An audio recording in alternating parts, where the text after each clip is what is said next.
Penjelasan lengkap Desain Komunikasi Visual atau DKV.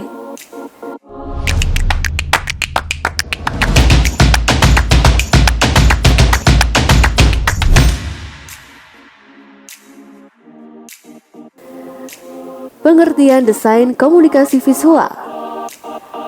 Apa itu desain komunikasi visual?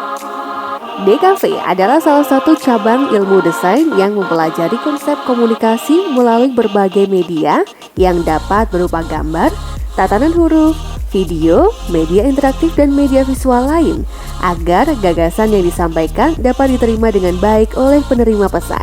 DKV adalah suatu disiplin ilmu yang bertujuan mempelajari konsep-konsep komunikasi serta ungkapan kreatif melalui berbagai media untuk menyampaikan pesan dan gagasan secara visual dengan mengelola elemen-elemen grafis yang berupa bentuk dan gambar, tatanan huruf, serta komposisi warna dan layout atau tata letak atau perwajahan. Dengan demikian, gagasan bisa diterima oleh orang atau kelompok yang menjadi sasaran penerima pesan. Sebelum dikenal dengan sebutan desain komunikasi visual atau DKV, bidang ini disebut desain grafis. Sejarah desain komunikasi visual.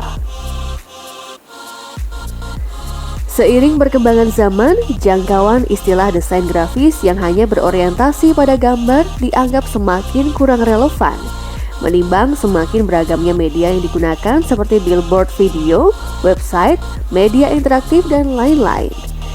Istilah DKV muncul ketika desain grafis semakin intensif bersentuhan dengan teknologi digital.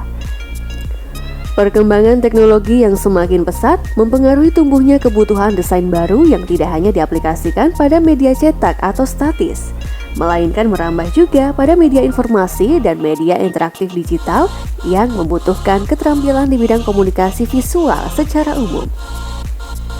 Desain grafis tidak hanya menyangkut unsur-unsur grafis lagi. Istilah desain komunikasi visual dianggap lebih dapat menampung perkembangan desain grafis yang semakin luas.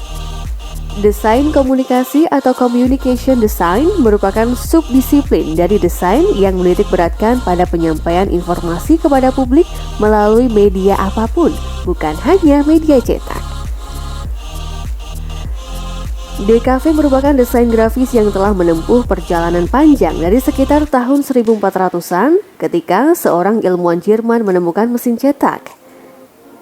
Desain grafis tidak bisa dilepaskan dari peran Johannes Gutenberg pada tahun 1400 hingga 1468, yakni seorang ilmuwan Jerman penemu mesin cetak.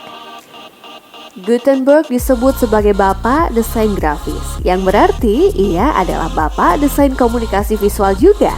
Sudah jelas mengapa ia yang disandangkan gelar ini.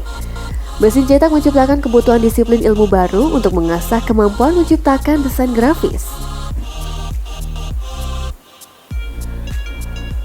Ruang lingkup desain komunikasi visual. Apa saja ya yang dipelajari dan dilakukan oleh seorang desainer komunikasi visual ketika sudah turun ke industri kerja? Desainer komunikasi visual kebanyakan bekerja berdasarkan kebutuhan yang diarahkan oleh klien, sehingga ia tidak bisa semaunya sendiri menentukan ukuran, media, warna, teknik, dan material. Produk atau karya DKV dapat kita jumpai di mana-mana dalam keseharian kita, seperti iklan media massa cetak atau elektronik, internet, poster, signboard, katalog, brosur, kartu nama, kemasan, baliho hingga animasi, dan lain-lain. Berikut adalah beberapa ruang lingkup DKV. Yang pertama, desain periklanan atau advertising. Di sini komunikasi visual persuasif yang harus diaplikasikan. Yang kedua, desain identitas usaha atau corporate identity. Logo, kop surat, brand book, hingga ke background sosial media dan identity kit. Yang ketiga, desain marka lingkungan atau environment graphic.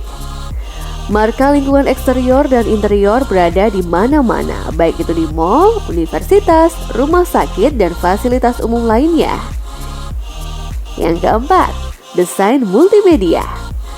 Desain multimedia ini digunakan di perusahaan percetakan seperti pembuatan banner, backdrop, stiker, hingga Megatron atau billboard video dan sebagainya.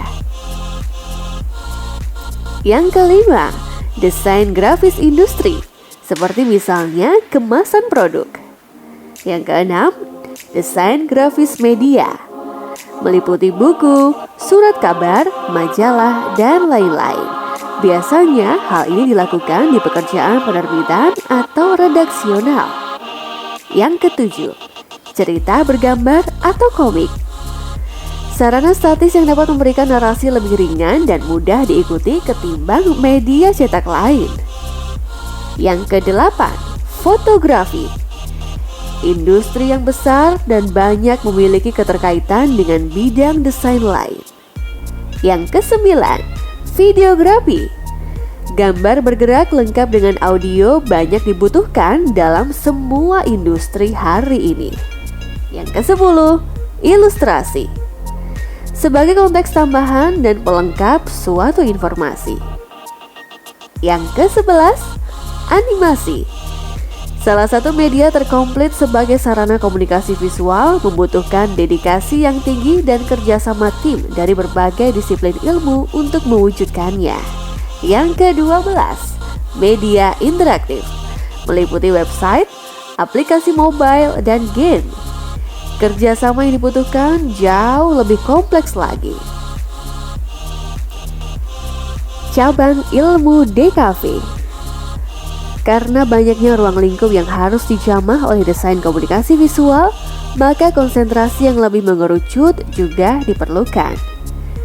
Pembagian konsentrasi DKV biasanya terdiri dari desain grafis, desain multimedia, fotografi, videografi atau perfilman, dan desain permainan atau game design. Fungsi dan tujuan desain komunikasi visual atau DKV. Dalam perkembangannya selama beberapa abad, desain komunikasi visual memiliki 3 fungsi dasar, yaitu yang pertama, sarana identifikasi.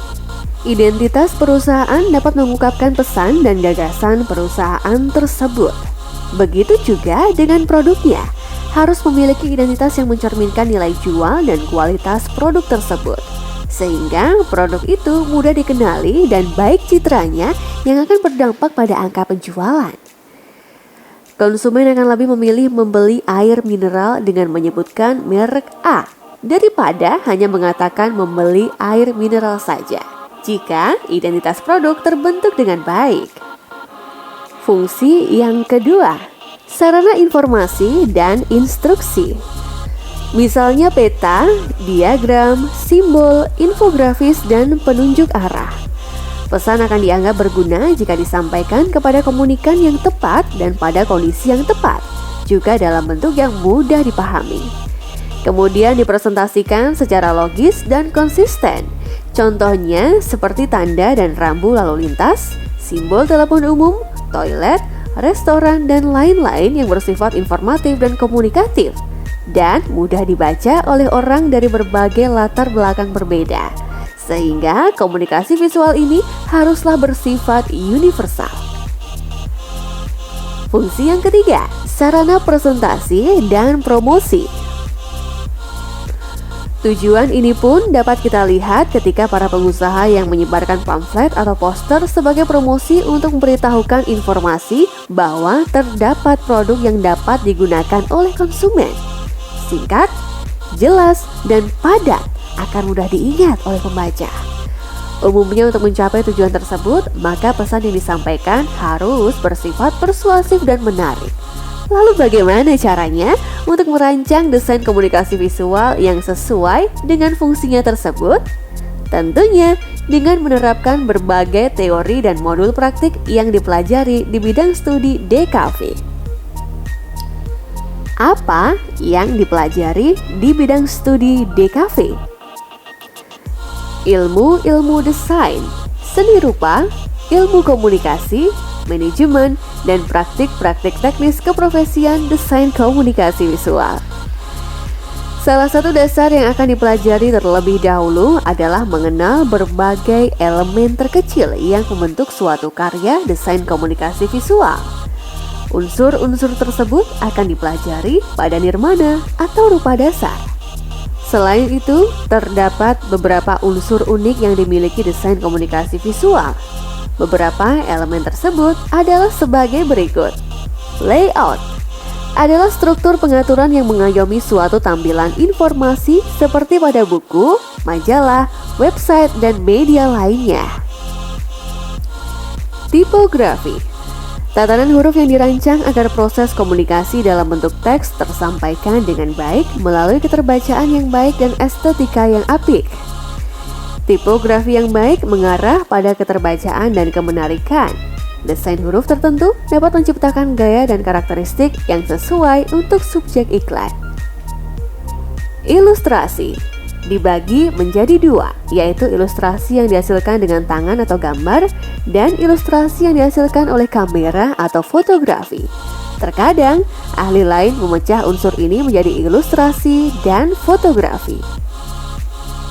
Simbolisme, yang berarti menyatakan sesuatu secara tidak langsung melalui suatu hal lain yang dapat mewakilinya. Contohnya, logo perusahaan yang berbentuk grafis atau lambang negara.